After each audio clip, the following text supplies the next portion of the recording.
समाधान।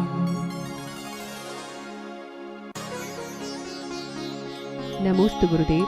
दो प्रतिमाधारी श्रावकों के क्या नियम होते हैं? अपने संकल्प हिंसा का झूठ कर त्याग करना चाहिए। हम पर संकल्प हिंसा का त्याग करना चाहिए। ऐसा झूठ मत बोलो जिससे दूसरे की ज़िंदगी खराब हो जाए। अपने ऐसा झूठ मत बोलो कि स्वयं के परिवार की इज्जत धूल मिल जाए। जो दूसरे को दुख दे सकते हैं ऐसे 5 पापों को त्याग कर देता है। 4 शिक्षा व 3 गुणव्रत होते हैं। प्रोष्ठ उपवास करना, परिग्रह प्रमाण करना, ये सब पूरा विस्तार है। आप जिस दिन लोगे उस दिन बता दिया जाए। नमोस्तु गुरुदेव। क्या रावण को ये मालूम था कि मेरी मृत्यु राम के हाथों होनी है? नहीं, ऐसा नहीं है। पहली बात तो है कि अलग अलग दर्शनकार ने अलग अलग कथाओं को मोड़ दिया है। जैन दर्शन ये नहीं मानता। जैन दर्शन के अनुसार वो सर्वज्ञ नहीं था, नीतिज्ञ था। उसको नहीं मालूम था कि मेरी मौत किस रूप में होना है। अब रही बात, वो भी एक प्रकार का जानता ही था, आगम का तो ज्ञाता ही था कि प्रति नारायण का से जो मैं प्रति नारायण हूँ और नारायण, क्योंकि उसको ये ज्ञान तो था जिसके यहाँ चक्ररत्न उत्पन्न होता है वो प्रति नारायण कहलाता है। तो मेरी मौत नारायण से होगी, ये तो होगी। लेकिन वो नारायण को नहीं पहचान पा रहा कि नारायण कौन है, कहाँ है। वो तो जाना नारायण से मौत होगी, ये तो ज्ञान था। लेकिन वो नारायण कौन है, नाम से कहें तो यही नाम तो अनेक मिल जाते।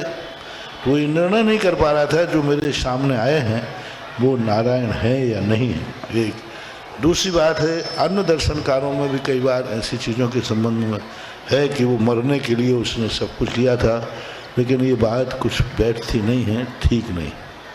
दुष्ट के हाथ से मरने से दुर्गति नहीं होती है, ध्यान रखना। एक बार किसी व्यक्ति ने कहा, महाराज जी चींटी पे आप लोग क्यों देख के चलते हो?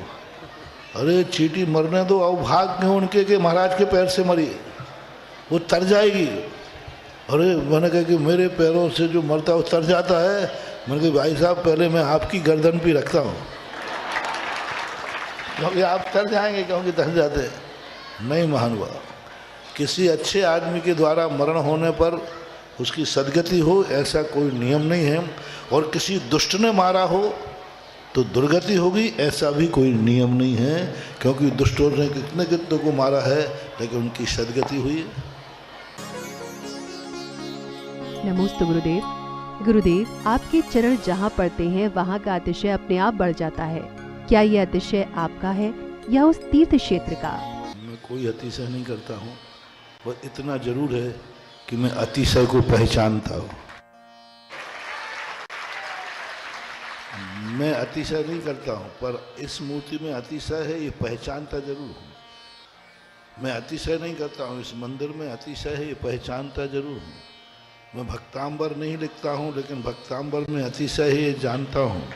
मैं नमोकार मंत्र नहीं बनाता हूँ, लेकिन नमोकार मंत्र में अतिशय है ये जानता हूँ। मैं ज्ञाता जरूर हूँ, निर्माता तो नहीं हूँ।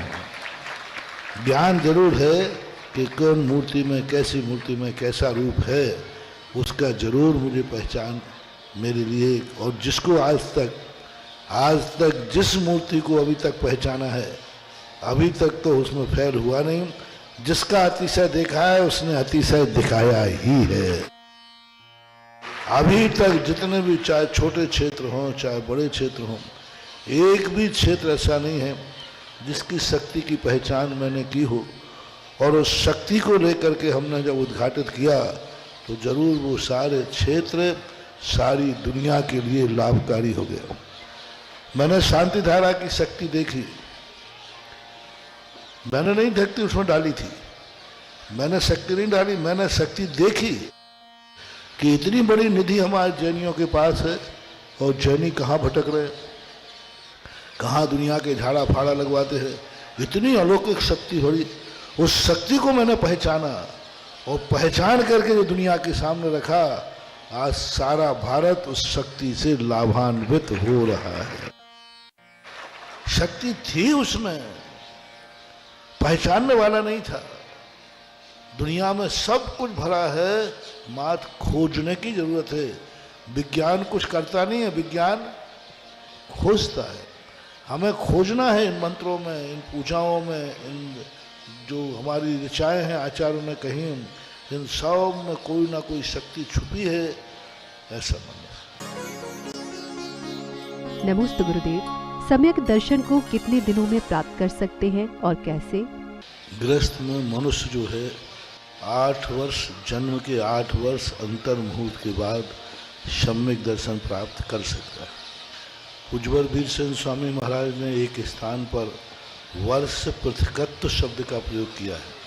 उसका अर्थ ये भी है कि 3 साल के बाद सम्यक दर्शन हो सकता है, लेकिन प्रभायमान जो कथन है सभी आचार्य 8 वर्ष अंतर मुहूर्त के बाद स्त्री पुरुष कोई भी सम्यक दर्शन के योग्य हो जाते हैं, अब प्राप्त करे या न करे।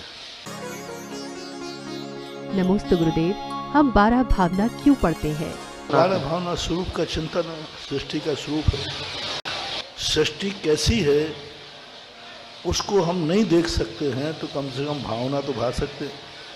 तो अनित्य भावना भाने से हमारा जो ममत्व भाव है, हमारा मोह भाव है, हम जिंदगी में जोड़ते जा रहे, खबर ही नहीं, अरे पल की खबर नहीं, सामान 100 वर्ष का। तो अनित्य भावना से हमारे राग कसाएं कम होती हैं।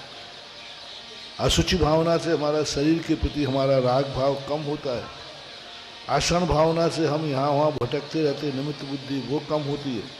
तो हमारे अंदर की शक्तियाँ जागती हैं 12 भावना से, और ऐसी शक्तियाँ जाग जाती हैं कि व्यक्ति संसार में रह करके भी संसार से ऊपर उठ जाता है। नमोस्तु गुरुदेव। जैन धर्म के अनुसार क्या रावण के 10 सिर थे और वे किस भगवान का उपासक था?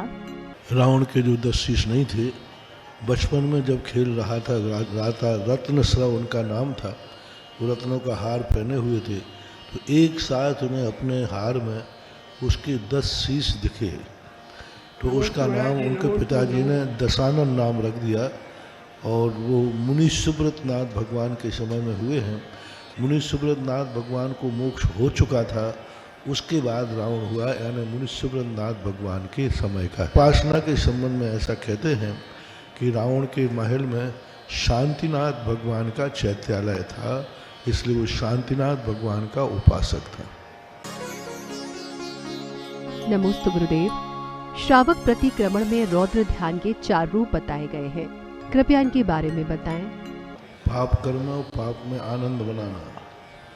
पाप तो सभी से होते हैं, लेकिन पाप में आनंद मनाना, हिंसा करके आनंद मनाना, झूठ बोलकर आनंद मनाना, परिग्रह जोड़कर आनंद मनाना, खुशी मनाना। एक तो होता है ठीक है हिंसा हो गई, उसका मुझे खेद है, और एक कहता नहीं मैंने अच्छा किया, बहुत अच्छा किया। तो जैसे एक व्यक्ति के पैर से चींटी मरी, तो उसने कहा भाई चींटी मर गई तो मर गई तो मर गई, मैं क्या करूँ, वो रास्ते में क्यों आई। और दूसरा कहता अच्छा भी चींटी मर गई, ओहो मैंने देख के नहीं चला, मेरी कितनी बड़ी भूल है। तो वो धर्म ध्यान हो गया, और जो उसको अच्छा मानता है वो रौद्र ध्यान हुआ। नमोस्तु गुरुदेव। तीर्थंकरों का 6 खंडों के ऊपर राज्य करना क्या एक छत्र साम्राज्य करना था या अहिंसा का प्रभाव था? में एक राजनीति होती है, राजनीति में एक जैसे आप लोगों के एरिया होते हैं, एक छत्र साम्राज्य का अर्थ ही होता है हर राजा उनके अंडर में रहने को। जैसे आपका सांसद होता है, सांसद के अंदर में कई विधायक होते हैं, इसी प्रकार राज्य की व्यवस्था होती है, चक्रवर्ती के अंदर कई मांडलिक राजा होते हैं। एक छत्र का ने उसकी बराबरी का दूसरा कोई राजा होता ही नहीं है, क्योंकि उनका इतना प्रभाव पूर्ण रहता है। नमोस्तु गुरुदेव। आदमी की कामयाबी में स्त्री का हाथ होता है, क्या ये सही है? पहली बात है कि हमने शास्त्रों में तो ऐसा पढ़ा नहीं है, ये आप लोगों की नीतियां हैं। हाँ ये जरूर पढ़ा है शास्त्रों में स्त्री का हाथ होता है, ऐसा तो नहीं लिखा। शास्त्रों में ये जरूर लिखा है कि हर व्यक्ति जीवन में माँ का हाथ होता है। स्त्री में हमारे यहाँ स्त्री का हाथ नहीं लिखा, पत्नी का हाथ लिखा है। मैं कह रहा हूँ ना, आपने स्त्री शब्द बोला, ये पाश्चात्य शब्द है, ये विदेशी शब्द है। किसी की व्यक्ति की जिंदगी में स्त्री का बहुत बड़ा हाथ होता है, ये भारतीय भाषा नहीं है।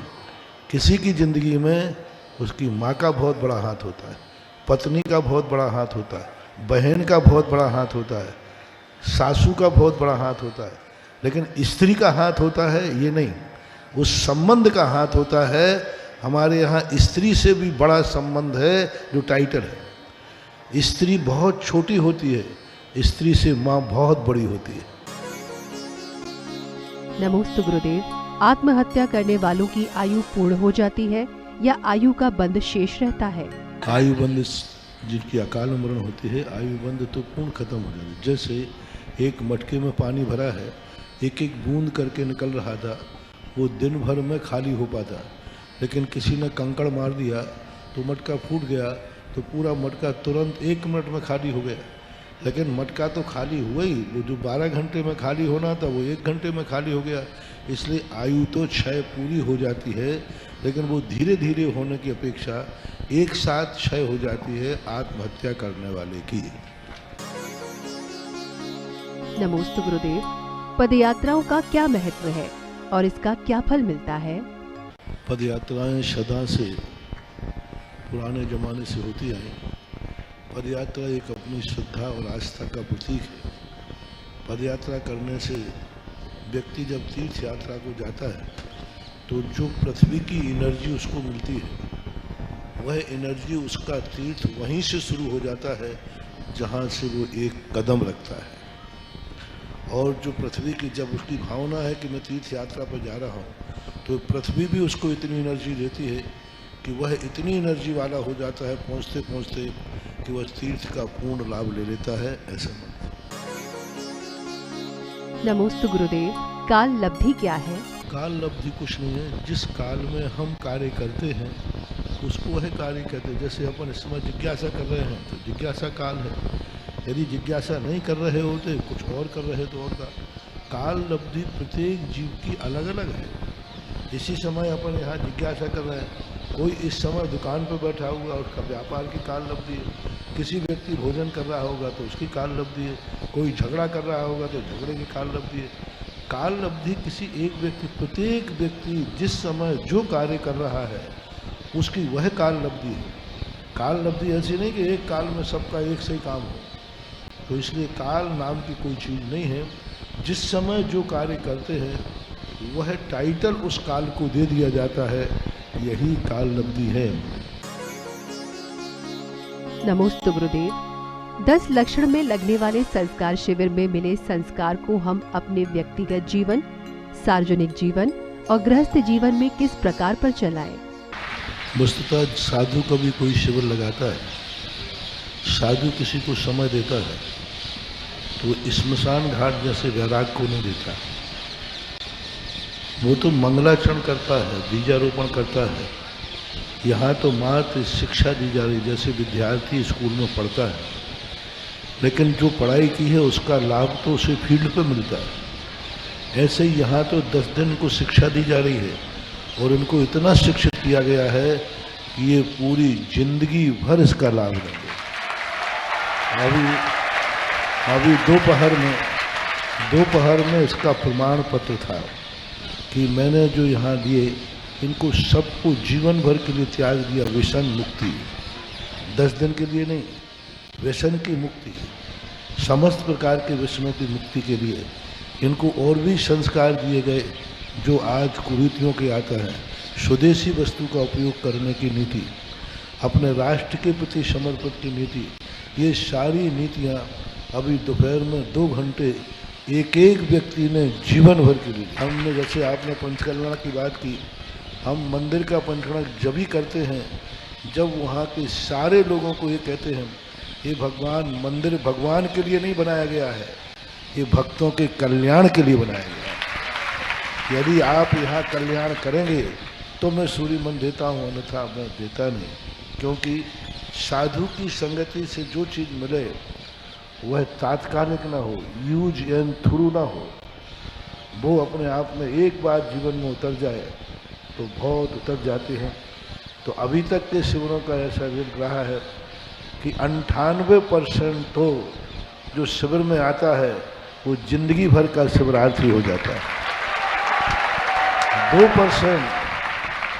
2% ऐसे लोग होते हैं जो या तो असमर्थ होते हैं या यहाँ से बुरी संगति में पड़ जाते हैं या फिर बदमाश होते हैं। 100% रिजल्ट तो चौथे काल में भी नहीं रह पाया और अभी 98% इस शिविर का रिजल्ट है। और शिविर में ऐसे ऐसे लोग आए जो कि शराब के बिना जी नहीं सकते थे और आज उन्होंने जिंदगी भर के लिए शराब छोड़ी। इस शिविर के अंदर ऐसे ऐसे शिविरार्थी आए जिनके माँ बाप ने सेल्फास ले लिया, बेटा तू गुटखा खाना छोड़ दे नहीं तो मैं सेल्फा खा के मर जाऊंगा। तो शिविरार्थी ने कहा आप कल मरते थे तो आज मर जाओ, मैं गुटखा नहीं छोड़ूंगा। और वही शिविरार्थी जब शिविर में आए तो यहाँ से लौटने के बाद अपने पिता के पैर पड़ के कहते हैं जिंदगी अब मैं मर जाऊंगा लेकिन कभी गुटखे को हाथ नहीं लगाऊंगा। ऐसी बुराइयों का आदर्श, क्योंकि ये 29 साल से लग रहा है और 29 साल से सारे भारत में कम से कम नहीं तो 2-3 लाख से ऊपर शिविरार्थी व्यसन मुक्त हो चुके हैं। क्योंकि हम ऐसे कोई नियम नहीं देते हैं जो इनकी गृहस्थी में बाधक बने, हम वह नियम देते हैं जिससे इनकी गृहस्थी खूब दिन दूनी रात चौगनी फले फूले, इनकी इज्जत बढ़े, कुल की मर्यादा बढ़े, राष्ट्र की मर्यादा बढ़े।